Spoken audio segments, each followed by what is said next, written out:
All right, everybody. Here is a Powersmart snowblower. It is a db7651-24. There's a lot of these around. This is a budget snowblower, and it will not start for the customer. Customer's tried and tried. He's cleaned his spark plug. He's drained his fuel, and it still won't start for him. So we're gonna see what we can figure out here. Get some fresh fuel in it. We're gonna check the oil. Oil level looks pretty good here, but it does smell like fuel. So if we get it running here today, we definitely need to change the oil. Oil looks good.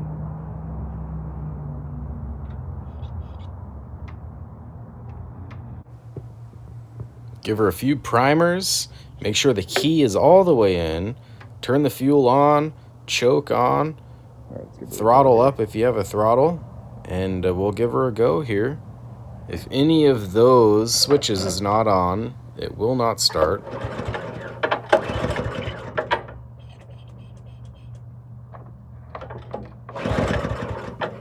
Hit the primer, make sure all the switches are on, and then give it a good 5 to 7 pulls. If it doesn't pop or do anything for you at that point, then I like to immediately jump to the spark plug, because it should have popped by now. There's something going on.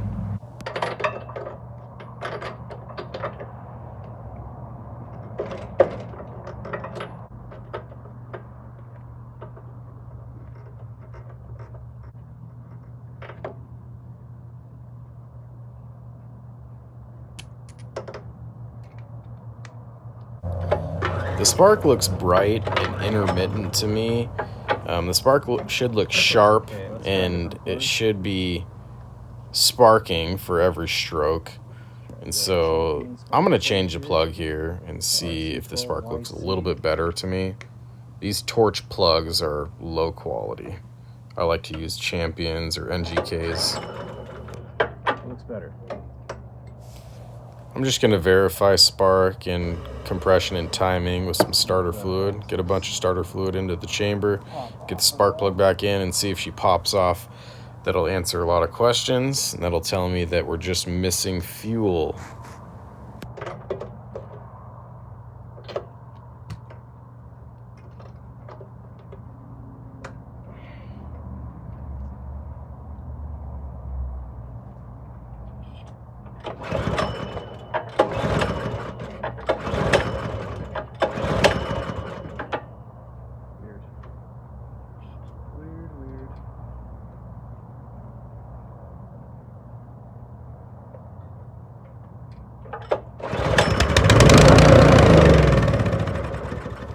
And there you have it. It popped off momentarily. It burnt off the fuel that I sprayed into it, but it's not picking up any of its own fuel. So there's some sort of blockage somewhere. So we're going to dive into the fuel system. We're going to check the flow at the line. And then if there is good flow at the fuel line going into the carburetor, then we then know that there's a blockage inside the carb, which is most common.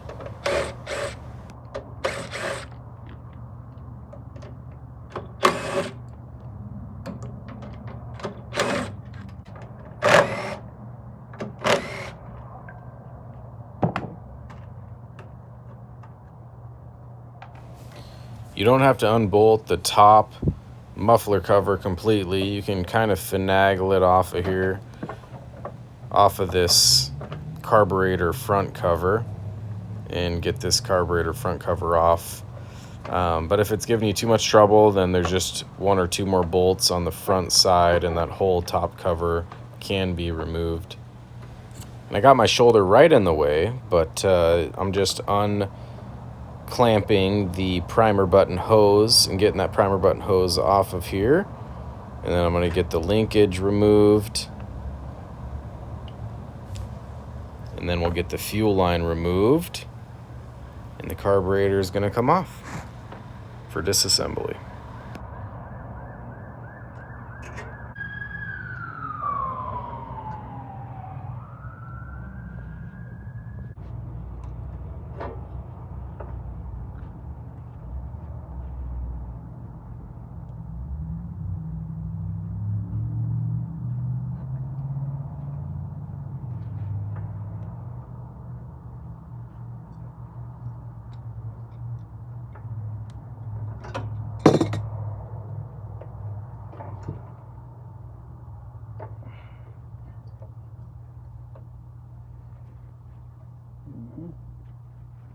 brown stuff. Some brown rotten gas, that looks better.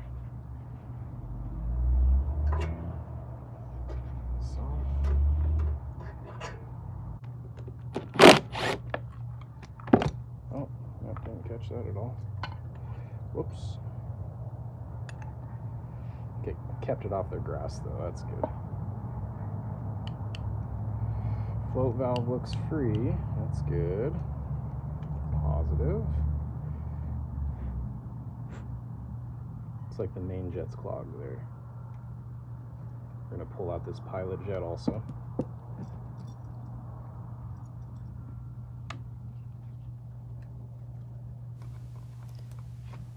If your machine has a throttle, you want to count the turns on this idle screw. You want to count the turns in before you remove it. That way you know the setting, or you can just reset it after it's all installed, but it's way easier to count the screws in during disassembly. And then I like to hose these pilot jets down with WD before I remove them. It helps not tear the O-rings. And you have to poke that out, and this too.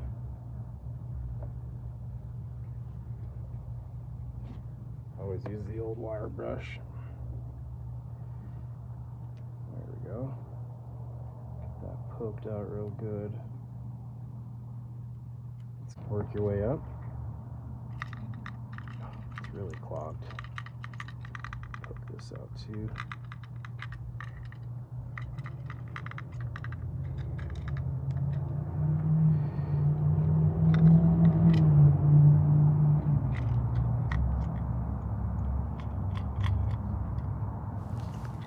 On the main jet, it's important to start small and work your way up bigger and bigger. You don't want to damage the main jet, but you absolutely want to get all of the corrosion off of it. If you don't get all the corrosion off of it, you'll get the machine back together and it'll start, but it'll surge up and down. And then you know that you got to re-clean that jet. The machine should run perfectly smooth with the choke off.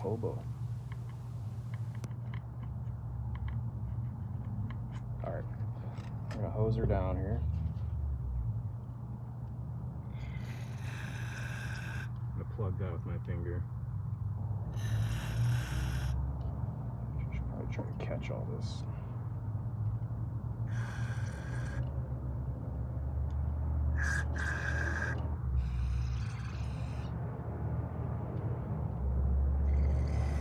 Careful not to ruin your O-ring with the acetone cleaner.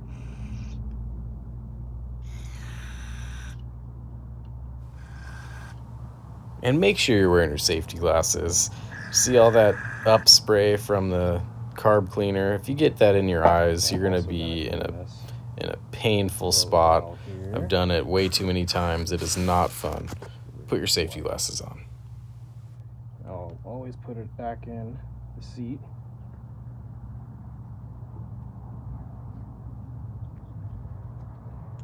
Make sure that it makes a full rotation. That looks pretty good. That's one of my favorite tricks. If the float valve is hanging up or if it is dirty, I like to just put it back in there and twist it back and forth, re-clean it, and then put it back in and twist it again, and it'll free it right up. It'll get a lot more motion out of it just by doing that. But you want to clean it afterwards, get all the sediment, get all the old fuel out of there.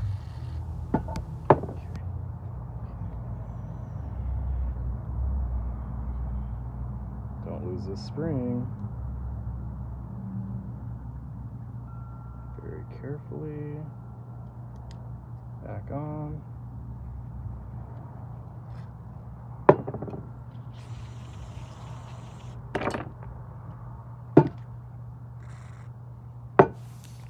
I use a lot of WD on all the rubber components and on that float valve. Make sure all the sediment is off of it.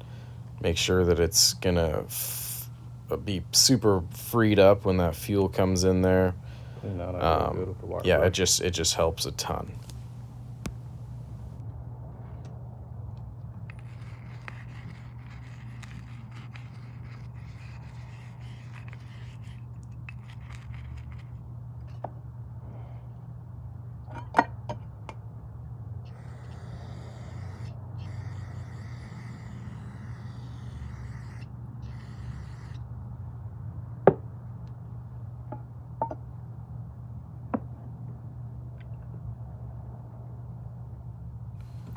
Make sure your gasket is still on the bolt before you reinstall it. If you're missing that gasket, it will drip fuel all over the place constantly. Make sure your gasket's there, not damaged. It looks fine.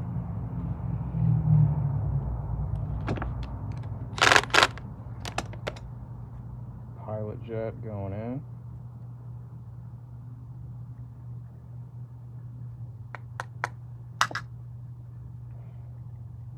Should have counted the turns on this idle screw, but I'm gonna make a educated guess. Just stick the tip out there. That's good. All right, get the throttle linkage on first.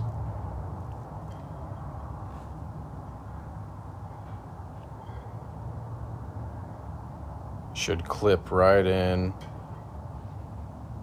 One more little purge. Then we're going to purge this fuel line to make sure there's no sediment in the end of it. The fuel that comes out should be clear, not brown. Make sure there's no crud there. Put that fuel line on. Turn the fuel on, and now we're watching for leaks. Very important. Fuel is on. It's flowing into the carburetor. That float valve should shut the fuel off once the fuel gets to a certain level in the carb, and the carburetor should be dry. There should be no fuel coming out of the bottom or out of the face of the carburetor. If there is, then there's something wrong and you need to take it back off. But as of right now, the carburetor looks dry, looks good. Everything's sealing up. That's how it goes on right there.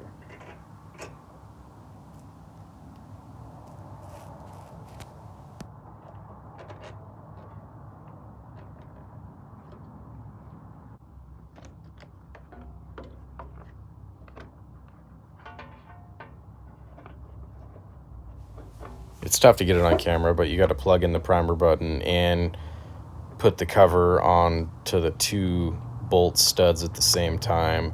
That primer button hose is pretty short, so make sure you plug that in, get the clamp on, and then finagle that top muffler cover back onto the front carburetor cover. Get the bolts on. Make sure your choke lever is in the right spot. And get it all bolted back together.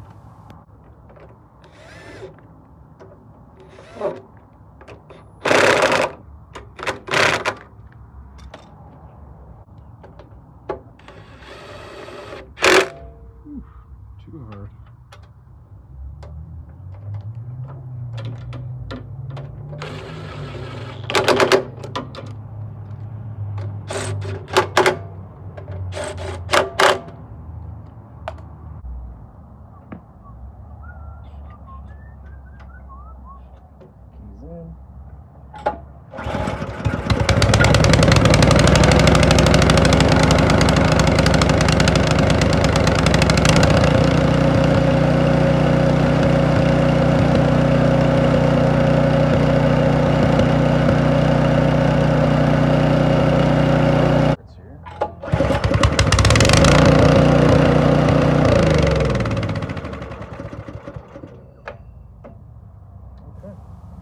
There you go. Starts up first pull, restarts first pull, runs super smooth, choke off. That is another happy customer. We're going to go on and we're going to change the oil here now. But this job here is done.